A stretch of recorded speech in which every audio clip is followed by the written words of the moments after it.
Hold up, let me get the motherfucking get that shit started. Get that theme song on. Tyler and Justin had Man, these fucking an idea ads for their own custom drone using fucking Sprout by up, man. HP with Intel RealSense.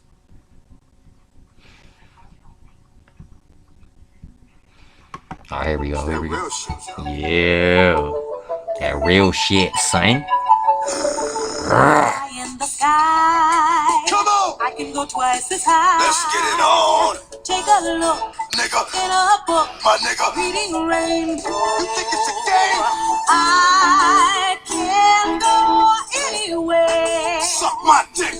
Friends to know. My nigga! Ways to grow. Nigga! Reading rainbow. Here we go again! Oh shit. Can be anything. Same old shit! What? Take a look Nigga! in a book. My nigga. Reading rainbow. This is the shit I be talking about! Reading You think rainbow. it's a game? You think it's a fucking game?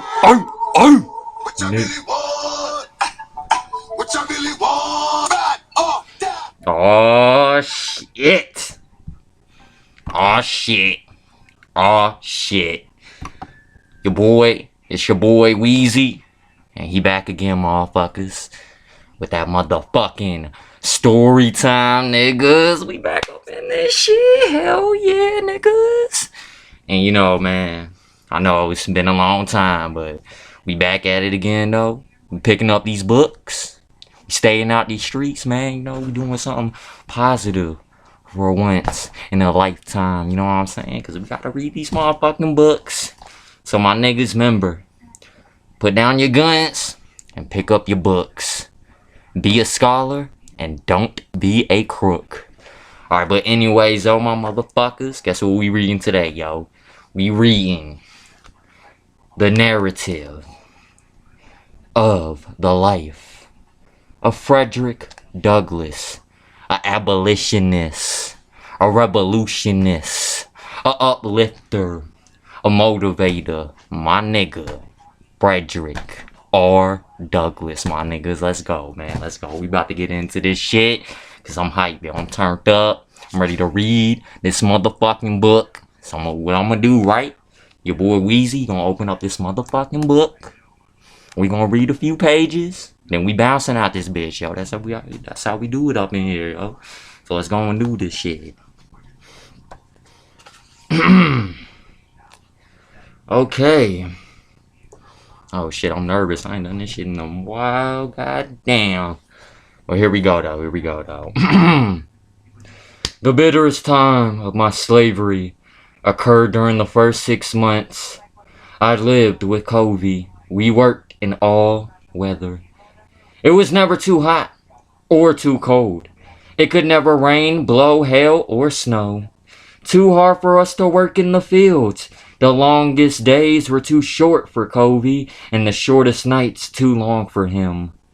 I was somewhat unmanageable when I first went there, but a few months of this discipline tamed me. Covey succeeded in breaking me. I was broken in body, soul, and spirit. My natural resilience was crushed.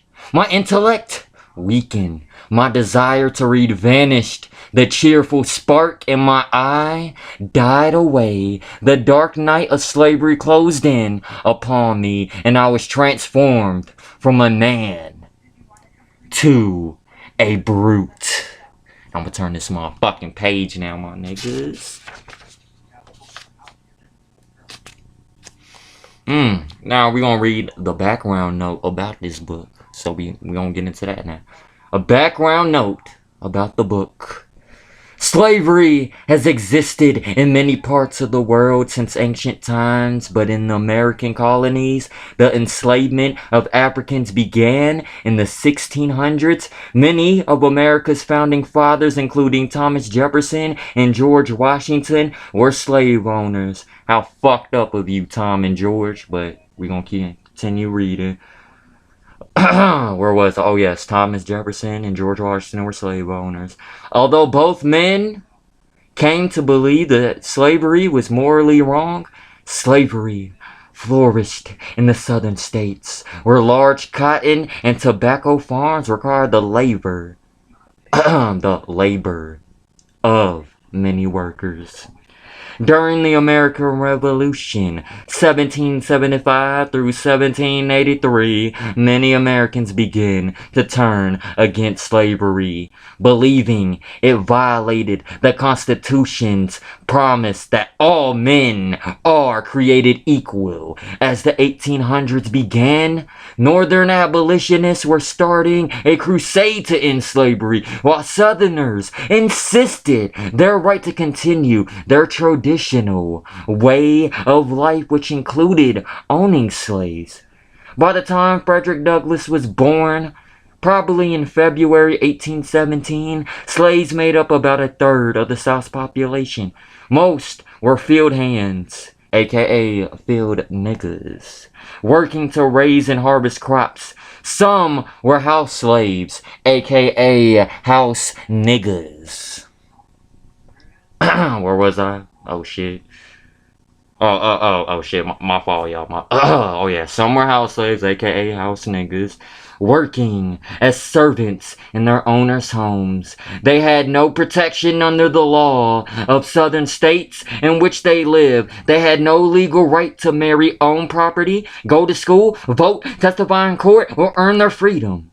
They could be bought and sold like any other piece of property, which was very, very fucking dubious and fucked up, if you ask me. Rising anger between the northern and southern states over the issue of slavery helped bring about the American Civil War. When the war ended in 1865, slavery was abolished in the USA, the United States of America, my niggas. Alright, let's go. We're gonna read one page out of chapter 1. Okay. Chapter 1. I was born in Tuckahoe. Tuckahoe. Alright, let me stop being immature. I was born in Tuckahoe, near Hillsborough in Talbot County, Maryland. I don't know my age, as I've never seen any record of my birth. In general, slaves do not know their ages, any more than horses know theirs. And most masters want to keep it that way. I do not remember ever meeting a slave who could tell me his birthday.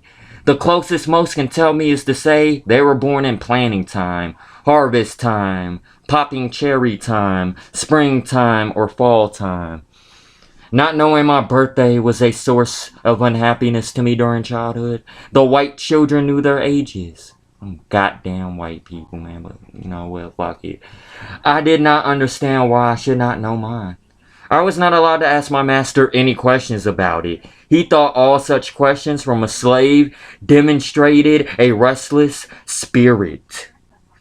My best guess is that I am 27 or 28.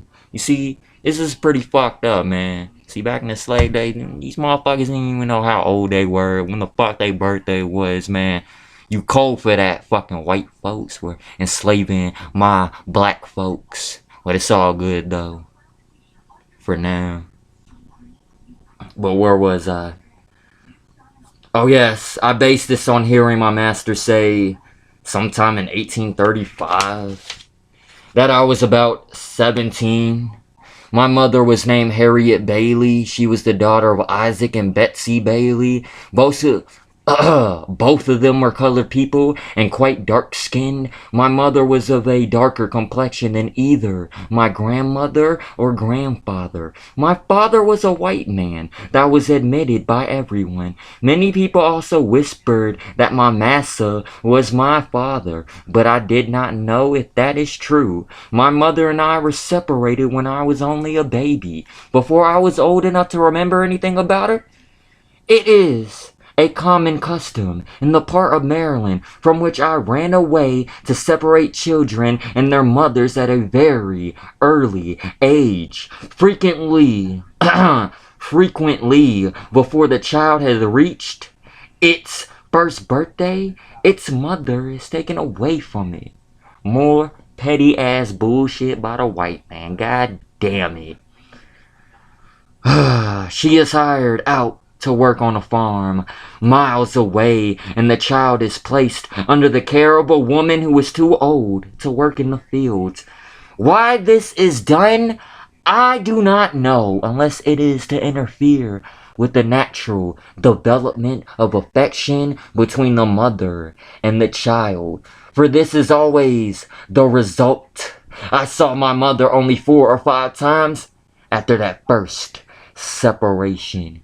Each visit was very brief, and at night she was hired by a Mr. Stewart, who lived about 12 miles from my home. She made her journeys to see me in the night, walking the whole way after working all day. She was a field hand, aka field nigga, and field niggas are whipped if they are not in the field at sunrise. I do not remember ever seeing my mother in daylight. She would lie down with me and get me to sleep, but long before I woke up, she was gone. We had very little communication. Death soon ended her hardships and suffering, for she died when I was about 7 years old. Much condolences to the mother of Frederick Douglass. I was not allowed to be present during her illness or at her death or burial. Fucked up if you ask me. She was gone long before I knew anything about it. As I had never been allowed to know her as a mother, I heard the news of her death with the same emotions I would have felt at the death of a stranger. When she died, she left me without the slightest idea of who my father was. The rumor that my massa was my father may or may not have been true to me. True or not, it doesn't matter much to me. What matters is the ugly fact that the children of slave women are slaves as well. Clearly, this is to masters' advantage. It is profitable for them to satisfy their lust with their slave women. By this arrangement, they became both master and father to a large number of valuable slaves. I'm gonna close this motherfucking book, man. Whew, man, this shit gets, I don't know, this book kind of makes me upset, man. That's fucked up what they did to Frederick Douglass and his mother, but, hey, guess what, though? We're gonna read some more, though. We're gonna be out for now, though. This is story time with that nigga Weazy. I'll be signing out.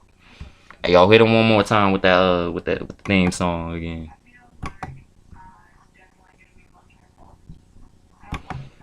Close it out with the theme song again, yeah.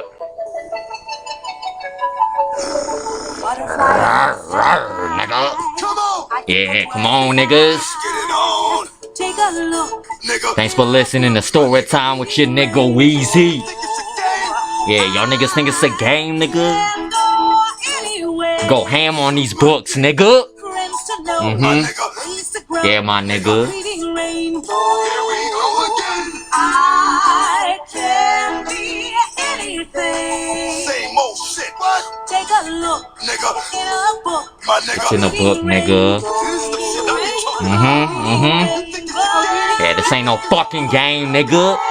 Take these books serious, nigga. What? Ow, ow. What you really want? Ha ha ha, bitch.